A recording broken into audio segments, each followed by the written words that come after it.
Today we're going to weave some magic together. I'll show you how to turn this classic Victorian craft into a tool that you can use for magical protection while you sleep. Cast away nightmares and ward off all unwanted energies. Victorian crafts, witch style. Coming up next.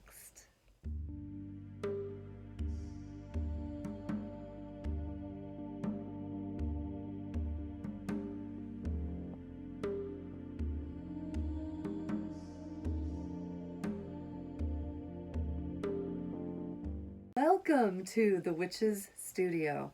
I am, of course, Mickie Mueller, author, illustrator, and witch, not necessarily in that order. And today I'm going to show you how to turn fresh stems of lavender into not just a Victorian craft known as lavender wands, but these are a little bit different than the ones you've seen if you've ever seen these. These are made full of intention, and there's also something secret inside that most people don't use when they make these. And they smell fantastic. I just love coming up with ways to take something that you see every day and turning something like this into witchcraft. If this is the kind of thing that you are interested in, I do tons of these things over here on my channel. Make sure that you hit the subscribe button and cast a spell on the notification bell down there so that you don't miss any of my videos. So I definitely did not invent lavender wands. These have been around for quite a long time. People used to make these to put in their drawers or in their closets or wardrobes to keep their clothes smelling fresh. They also look really pretty in a vase or a jar, just as decoration. I love these things, and they're made out of, you guessed it, lavender, which is one of my favorite scents, one of my favorite herbs. Lavender is good for all kinds of things. And the clever Victorians figured out a way to make these beautiful lavender wands, turning them into a quintessential Victorian craft. And then, of course, I decided to turn it into a witchcraft. See what I did there? Did you see what I did there? Okay. So yeah, lavender is great for sleep, great for relaxing, great for calming your mind, for getting you in that space where you're just really chill and feeling happy about the world. But one of the other things that lavender is great for is protection magic. And even though it might seem really, it's all happy and nice and lovely, but that's just how lavender treats us. The way that lavender treats our enemies is completely different. It has the power to banish bugs. It's been used as an antiseptic. So yeah, lavender is great for protection against any kind of baneful energies. I love lavender for all of the things that it does. All that you really need to make these is you need 7 stalks of lavender.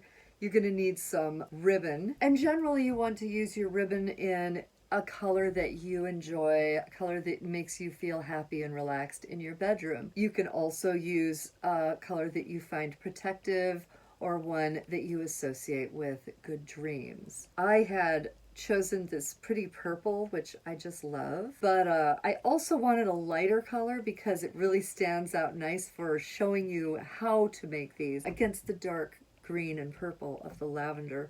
So I chose this pretty blue. Super sparkly and really pretty. I just love it. You can use whatever color you like. I really wanted to use black for one of these and see how that would turn out because I've never seen one made with black ribbon and I thought it would be really pretty. But my local stores, nobody had black ribbon in the size that I needed. It was all the really thick ribbon.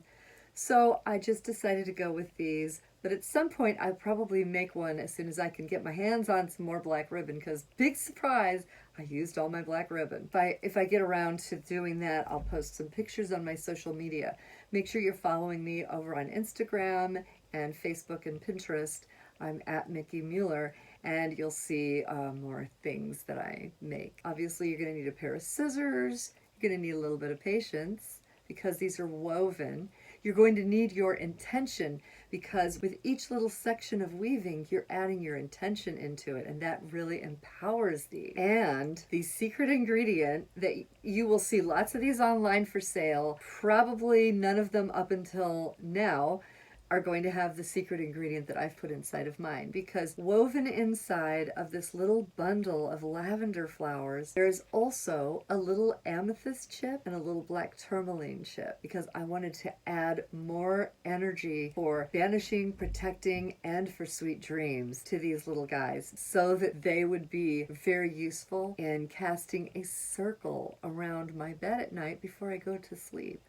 And then I keep it by my bedside, and it just radiates all of that good energy. So if you're interested in having a little better night's sleep, you like to banish nightmares, night terrors, make sure that no astral nasties are coming around your area while you're sleeping, and they may even help prevent sleep paralysis, which plagues a lot of people, I think you might really enjoy these. So I'm going to show you how I made these, and then you can make one of your own. Here's how I did it.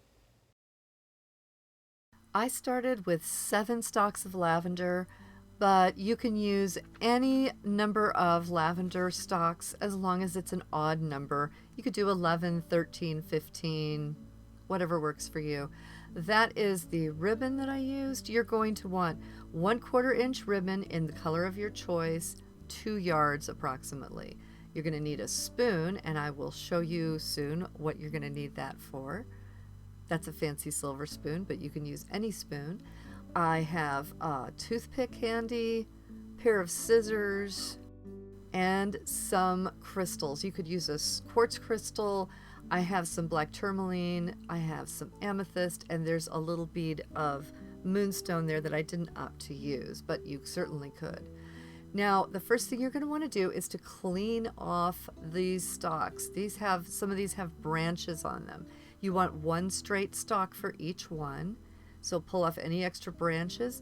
I'm also going to pull off some extra buds at the bottom there, because I want a nice tight flower head at the top without any stragglers poking out at the bottom. So I'm pulling those off, and that way you will end up with a really nice, just straight stalk of lavender with a nice tight flower head. I will save those flower buds for later. I don't waste anything.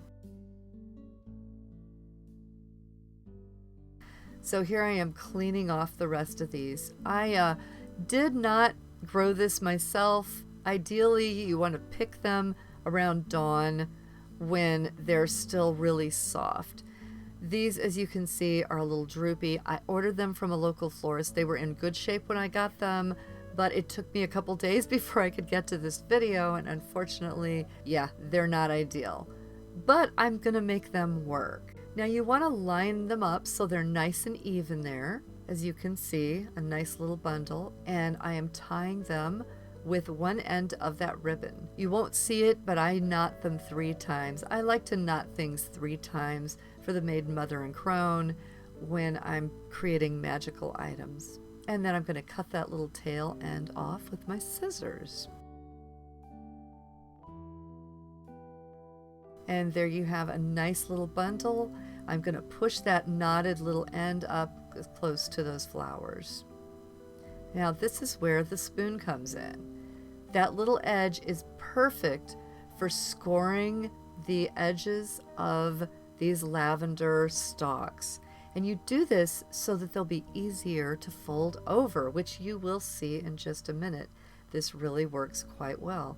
I'm just scoring it along the same little line there. And as you can see, it makes them bend very easily and uniformly. So kind of gather those stalks into your hand, and I'm going to just start folding those over.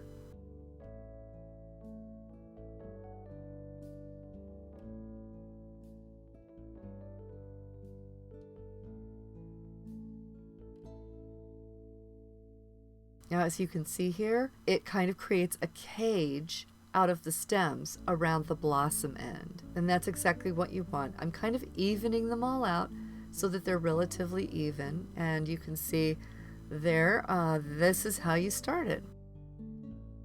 Just grab that ribbon and you're going to start to weave. Now, this is the part where your magical intention comes into play. When you first get started on it, I usually do one round going around, just focusing on trying to get it started.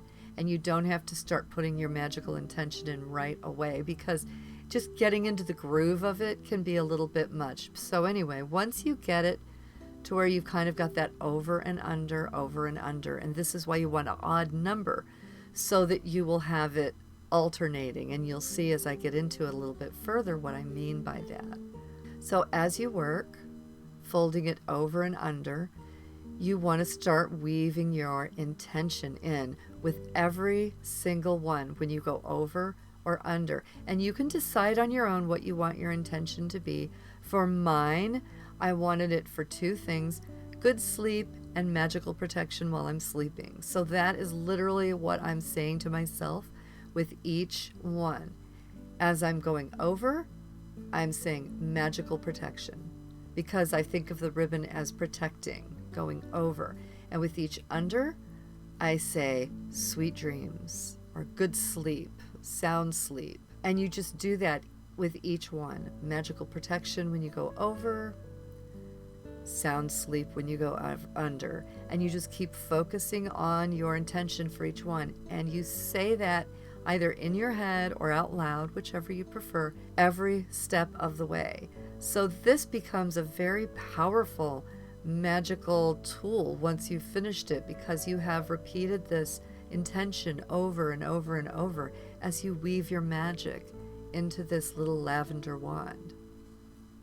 Now I'm grabbing the toothpick and using it to kind of poke those little stragglers in, because the flowers want to kind of poke out between the ribbon. And so you use that toothpick as a nice little tool to kind of push everything into place and kind of work with those flowers and stems as you go. It can be very useful. You'll be glad you have it.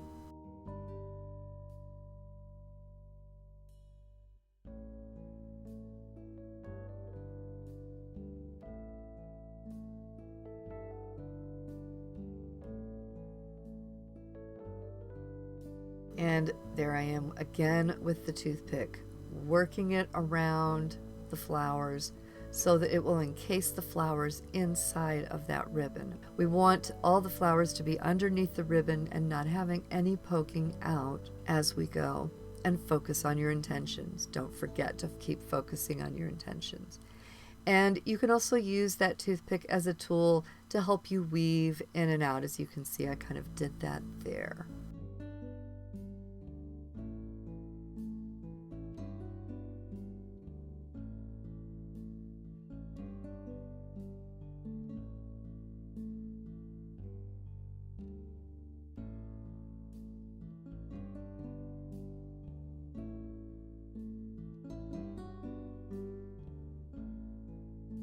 It's about halfway up. And this is the point at which I'm going to add the crystals. So what you want to do is gently part the stems and the blossoms and create kind of a little pocket inside of that where you can drop a crystal or two. I'm going to start with this little amethyst and just poke it down inside of there so that it doesn't come out. I'm actually going to really push it down past the point where the weaving is happening. I want to push it into the weaving. I'm going to use the scissors there, and I kind of pushed it down with those little scissors. You could use a chopstick or anything that you have handy to kind of poke those around. Now you want to hold the woven part together well so that that stone doesn't come out, and then continue on with your weaving.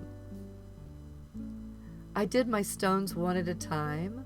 I kind of put the first one in, and then I'm weaving some more of the ribbon, and then when we get to a point where I feel like that stone is good and secure, then I will put the second stone in. This would be beautiful with a little crystal point. If it was very thin, narrow crystal point, that would be nice. I used little tumbled stones, and these are actually just beads. You don't have to spend a lot of money on them. And here I am putting the other tourmaline in.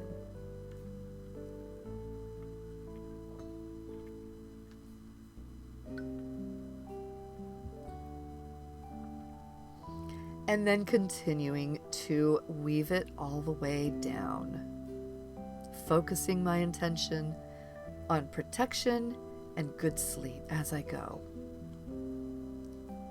And you just continue on like this until you reach the bottom of the flowers.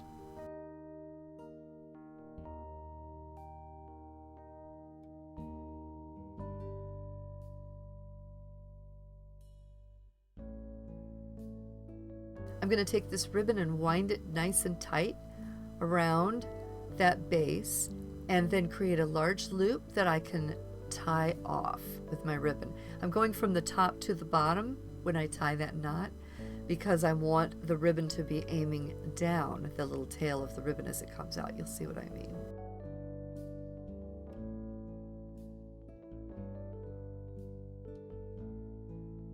And now that's tied off nice and tight.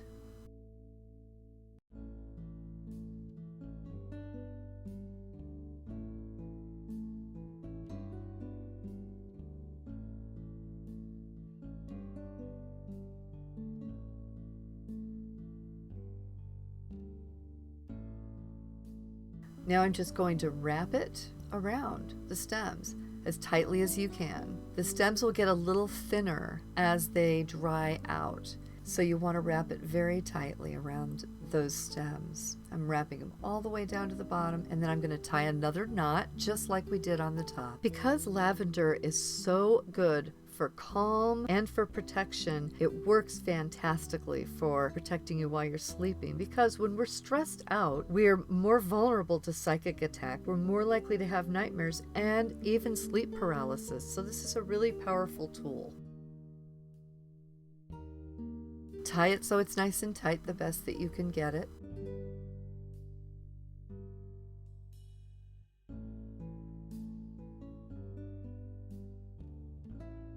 I had a little extra left over, and so I cut a little piece off, and I decided to tie that around the bottom of that again to make a nice bow, make it a little more decorative. Or you could even thread some charms onto the ends of those.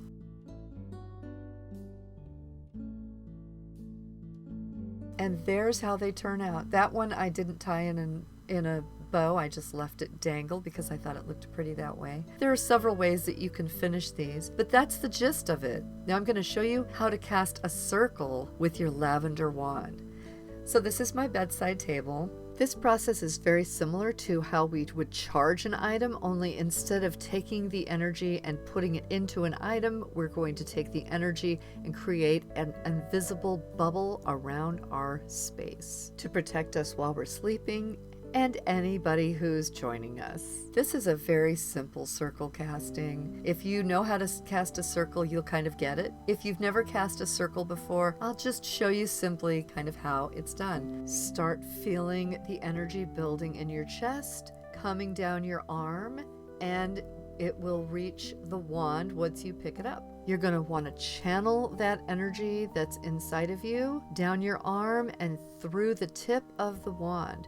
Throw that energy out through that wand and cast it all around your space, going clockwise around your room, creating a bubble, if you will. You don't have to see this in your head, just know that it's there.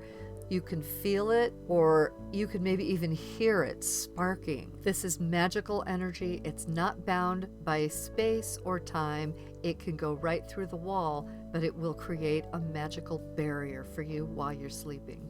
You may also want to add some more magic to your nighttime ritual by using a nighttime spray that's relaxing. You might also want to do a nighttime tea, because most of the herbs in sleep teas also double as protection herbs.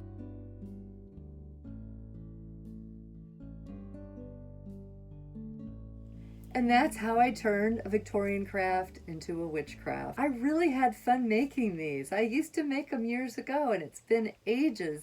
So it was really fun to revisit this craft. There is a lavender farm in my area. I would love to visit there and see if I can get a bundle of fresh lavender from them and maybe make a ton of these later on in the year. I have some lavender growing in my yard, but it's not a ton of lavender. I just put the plants in this year, so they won't really be ready to be harvested to make that many. I hope that you guys learned some new stuff here today. And now you have a really cool idea that you can make to help you get a good night's sleep, stay calm and cool, and know that you're magically protected as well. If this is something that you never thought about doing and you think you might do it now, please give me a big thumbs up and let me know that you enjoyed this video. Drop me a line in the comments and let me know if you've ever used lavender for protection magic or for banishing nightmares or getting a good night's sleep. Thanks again, everybody, for visiting my studio. I love when you come to visit. We have so much fun talking about magic and learning new ways to work with it. I hope that you're all doing well and that you're getting a